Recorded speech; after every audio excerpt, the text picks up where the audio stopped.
Hello, welcome to the Chessboxing podcast. This week we've got part 2 of our interview with David Bitton. Enjoy.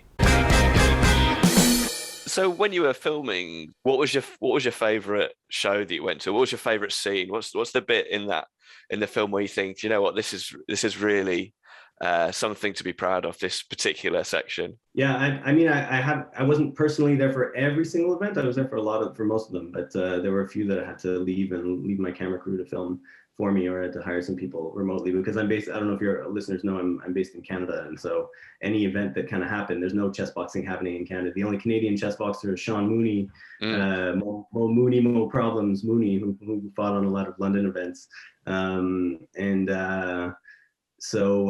yeah, it's always a bit of a production. Yeah, so you're traveling a lot as well, aren't you? So I mean, thank you for that. Yeah. It's a long, aside from the cash as well, but it's a lot of time as well, isn't it? And being jet lagged, and yeah. That's it, yeah, and running around, and I mean, I do everything myself practically. So like, I would run around on the underground with with a giant suitcase full of lighting gear, and a smaller suitcase full of camera gear, and a giant backpack and a tripod, running around like a fool up and down the stairs during the Olympics when they were doing all the construction on the underground. I don't know if they still are, but I have to take the stairs a lot of the time as well. So it's got a lot of workout.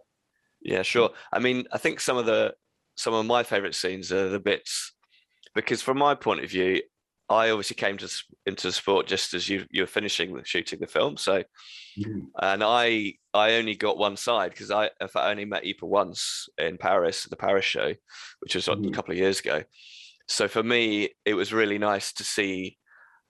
I mean, it came across as very well balanced, and it was kind of nice for me to see somebody who didn't have a vested interest or had like a perspective that was outside the two camps, because things like the press conference where Tim unfolds this information about why chessboxing was actually invented in London. I mean, that bit was brilliant bit of theatre. And another bit I really liked was, and I really felt for it, because I feel like this sometimes as well. When I'm trying to put these shows on, you're kind of like, you fix one thing and then another thing just falls apart. And when he's sitting trying to build the ring and the rope doesn't quite reach, doesn't quite fit around, and he's like, oh. Yeah. And I feel like that at least once a week on the build up to the show. It's like, I really had a lot of empathy for him in that moment, and I thought that was a really nice moment. Yeah, I mean, for people nobody's seen the film at this point, but there's a scene that Gavin's talking about where Ipa is building a ring. He's spending a lot of time, cutting the wood, and he's building it from scratch, and he has the ropes and he's putting it together and attaching it, and it's like a very kind of pensive scene, and you're watching this man build this thing, and then he pulls the ropes together to tie them together, and they just don't reach. He fucked up. He just messed up his calculations, and so it acts as a metaphor in the film for some errors that he feels he made, but it's in the moment it was very funny for everyone. Yeah, I would say that some events that I enjoyed. I thought that was a very nice one, actually. It was one of the few where Ipa kind of opened up a little bit, I guess, because he's very reserved and guarded, whereas Tim is very open and happy to talk about anything on film. Because I think he comes from a media background and he understands that that's what makes for a good movie, and a good story. And the event in Milan was a lot of fun as well. There was an event in Milan where there's an important kind of meetup that happens, and this was Volfango Rizzi, who's the head of the Italian Chessboxing Federation, was doing his very first event, and he's a very passionate guy and gets very excited about things, and he found this venue in Milan, which is basically a nightclub, and he instead of finding a venue where he could fit a proper boxing ring, he decided to build a boxing ring that would fit the venue that he found, which was not very big. It was like, he had to build an octagonal ring because the space was circular, and it was too small. Basically, Tim came and he like went to the event and he saw the ring, and in the film he's like, why is the ring so small? And he's like, he invested, this poor guy Wolfengo invested all of his money to build this ring that can't ever be used again and is like not to code. And what happened for the event is that the referees came and they said, well, we can't make real boxing event matches in this. So like, I'm not going to officiate over a real boxing match. It has to be an exhibition match because you can't have real fights in this. It's not regulation. It's too small. And so the event was a bit, turned into an exhibition match instead.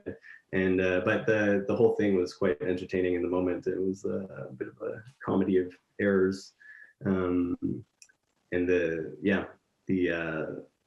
troubles that come with putting on your first event that you might not think of.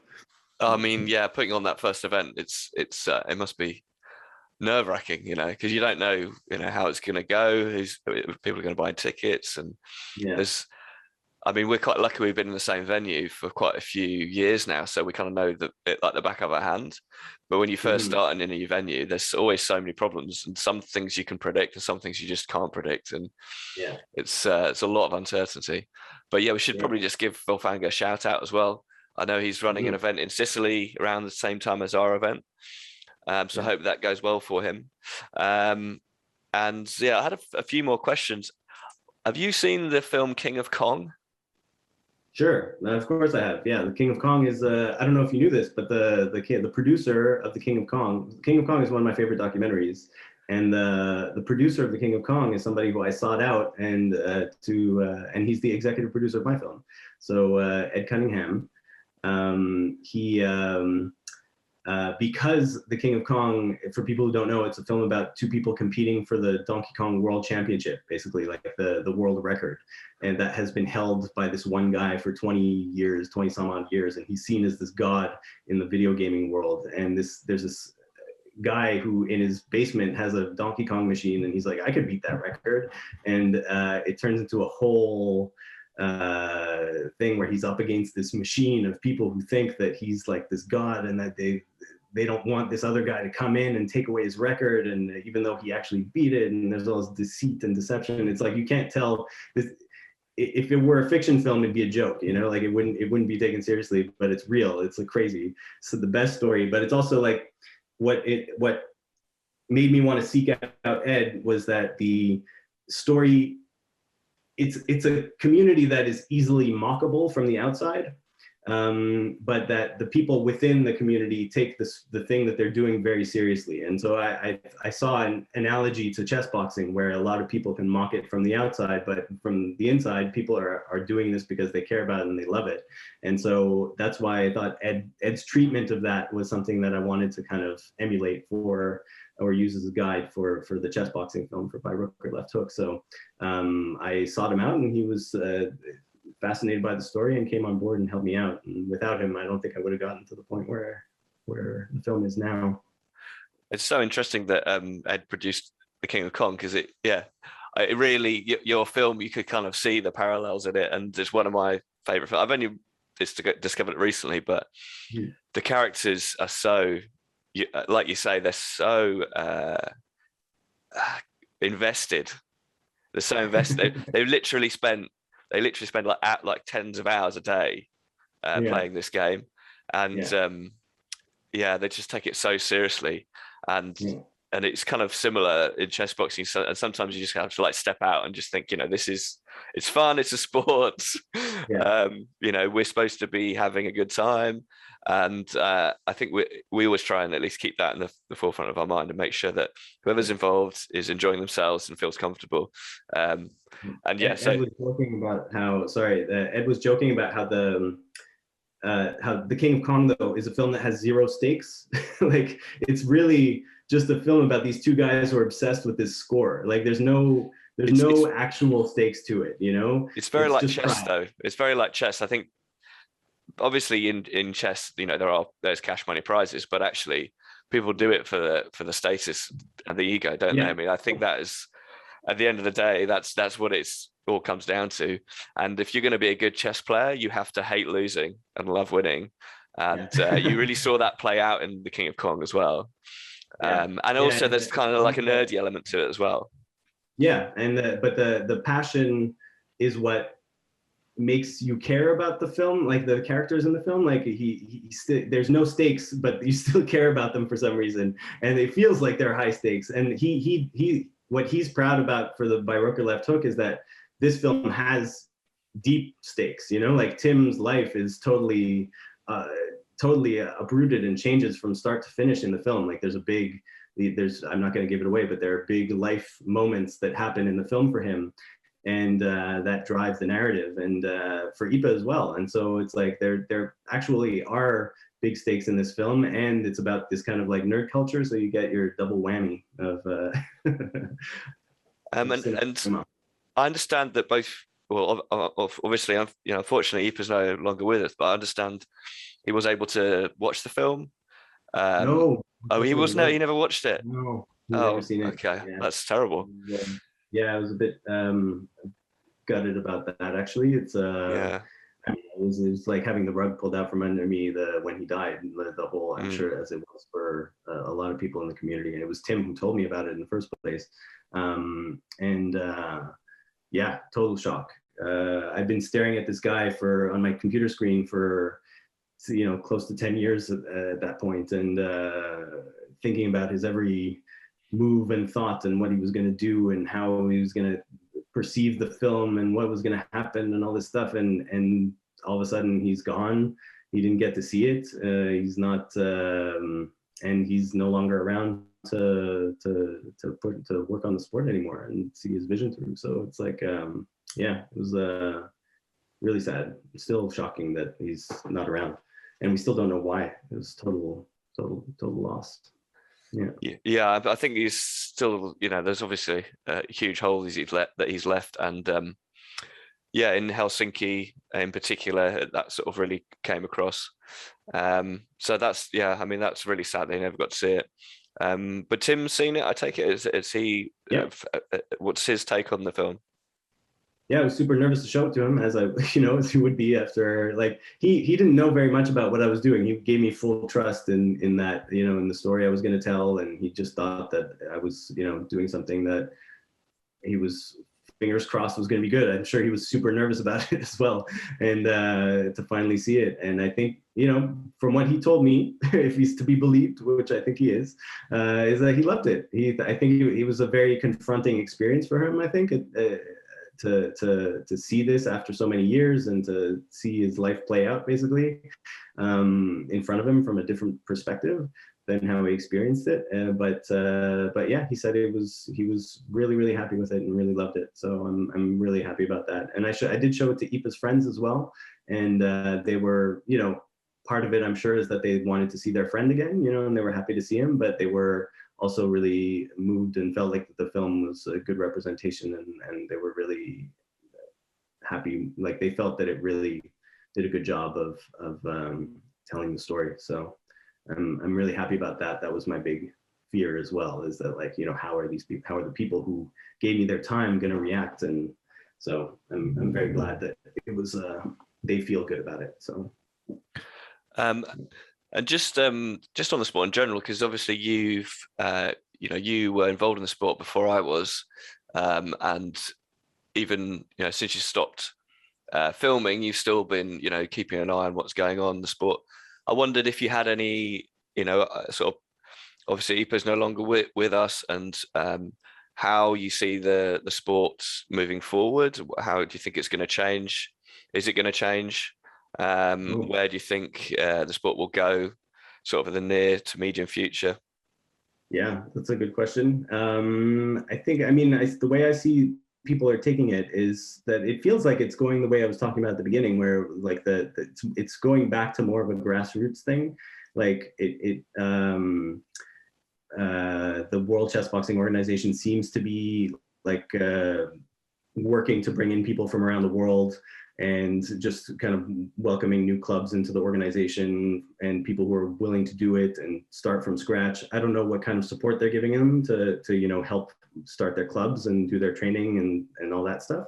So who knows? But I think the guy who's at the head of it, Montudas in India, I think he he has experience with these amateur organizations. And so I think that I think they would be on the right track to building that kind of thing and making it grow.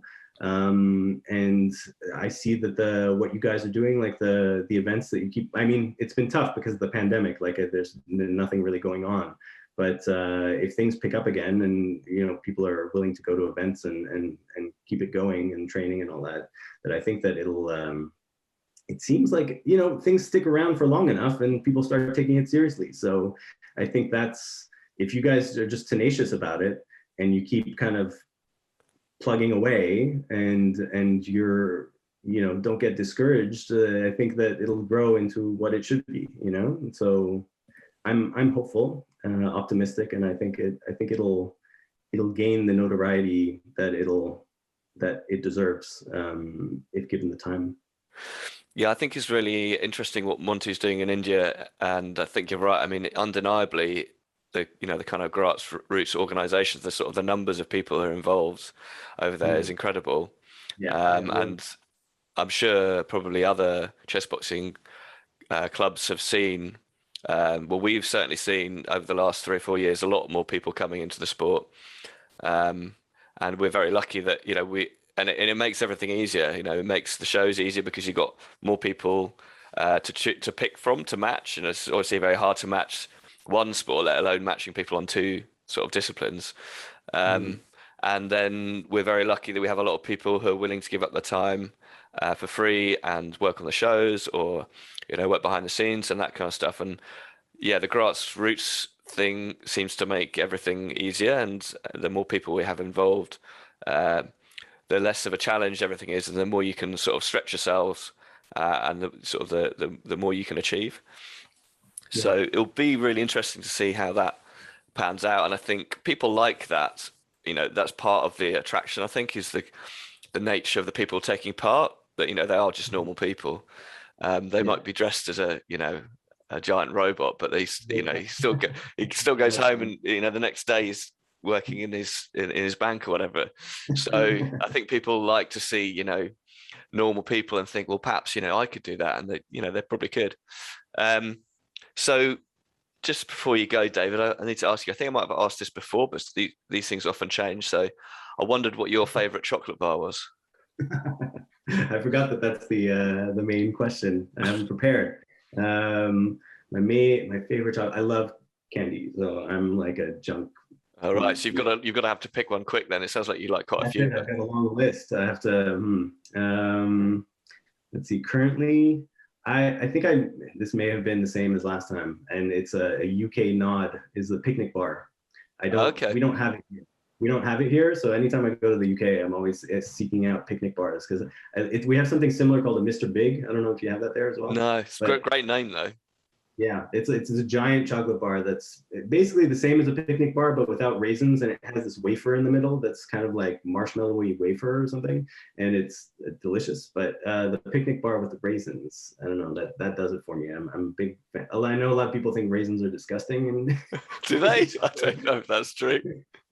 I like rum raisin ice cream, and my wife makes fun of me all the time because she thinks that it's an old man ice cream flavor. But yeah, it kind of is, isn't it though? I mean, can you think of an older man ice cream flavor with having rum in your ice cream? I mean, that is just like a salty sea dog might have rum in his ice cream. I just think it's distinguished. But yeah, the picnic bar, I would say, is a good one. Yeah. Very good. And you can obviously, put it in David, the Chessboxing database, which you know, I don't know if you have the database. You could start adding people's favorite chocolate bars, the fighters' favorite. That is a great idea. Yeah, I'll talk to Richard about that. So yeah, I just gave Richard. I don't know if you were privy, but I gave Richard my history of chessboxing log, which was very extensive, and I think he's updating the database as we speak with that information, so it should be filled out a bit more over the coming weeks. Yeah, thank you so much for that and assisting us with that. So if you're not aware, we've actually one of our chess boxes, Richard Razor Fraser, has launched a website called the Chessboxing Database. It's chessboxing.info. So if you've got any information about fights, who fought, where, when, please get in touch. I think there's an email address on the website, chessboxing.info. So we'd love to be able to sort of continue to build that and create a cohesive and complete picture of chessboxing as a sport and what happened when. So David, thanks very much for being on the podcast. Obviously, you're very welcome to come to any of our shows. We'd love to see you, even if you're not filming anything, just to come along, and we'd love to host you sometime in London when you're Thanks, available. that would be my dream, actually, to go to a chess boxing fight that I don't need to film. It's one of my dreams to go to one that when I'm not working as well. Right. Well, in Helsinki, it was so good to be there and not have to have all that stress and to have a beer and have a chat with people. It'd be great to see you. It'd be great to see you at one of our shows. Do you want to just let people know where they can see the film again before we go? Yeah. So as of December 7th, the film's going to be available on iTunes and Google Play, and potentially a few other places you could follow. The Facebook page is at Chessboxing or By Rook or Left Hook. You can search for that and it should show up. And on Twitter, you follow at Pineapple Prods, which is my production company, and I have all tweets and information there. And we should be showing, I think we were talking about showing a preview of some sort at the event in December at the Seasons Beatings Bash. That's right. Nice. Yeah, that's right. So if you're coming to the show December the 11th, we've got about 75 tickets left, general admission. So we're recording this about 3 weeks out. So they're probably going to go very quickly. So if they haven't gone already, you need to get onto that website and get some tickets. And we're going to be showing a preview of David's film. There's also trailers available online as well, so you should go and check those out. Mm-hmm. If you're a Wu-Tang fan, I think there's a member is part of the trailer. Is that right? Yeah, the RZA is in the film. He was kind enough to give me an interview, and so he features in the film as well. So that finally answers the mystery of chess boxing. So go and check out that trailer. If you can't make it to the show on the December the 11th, we're obviously streaming live on Twitch. Final thing, a big shout out to the Botez sisters, who are chessboxing YouTubers who came to training yesterday. We're recording this on the Sunday the 21st. They came to training on the 20th. Really good sports. Thanks for coming along. Thanks for all your support and helping us build our profile. And just finally, David, thank you very much for coming on the podcast. It's been great to catch up with you. Oh, sorry, one more thing. Yeah, thanks. If I could just say, I just wanted to give a big shout out and a big thanks to first of all, Tim, who gave me so much footage over the years and was so open with me. And basically the film would be nothing without him. And everyone in the London Chessboxing organization. There was Matt Reed, Nick Cornish played a big part. Matt, he's not a part anymore, but Rajko Vujatovic and Malcolm Payne. And Chris Levy was in the film briefly, and like all the old school crew. There's Matt Botley, there's Mike Botley. Sorry, there's Brian Woon. Everyone. Just thank you so much for helping me with everything and making this film what it is. And I hope that everyone enjoys it, because not everyone has seen it yet. So I'd love to hear what you guys think when you check it out. And so please send me a note, make a comment, whatever. Let me know what you think of the film once you watch it. Great, David. So thanks again for making the film, and it's a really interesting perspective and insight into how the sport got to where it is today. So go and check it out. And thank you very much for coming on the podcast, David. It's been great, and like I said, hope to see you at one of the shows in the future. My pleasure. Thanks for having me, Kevin.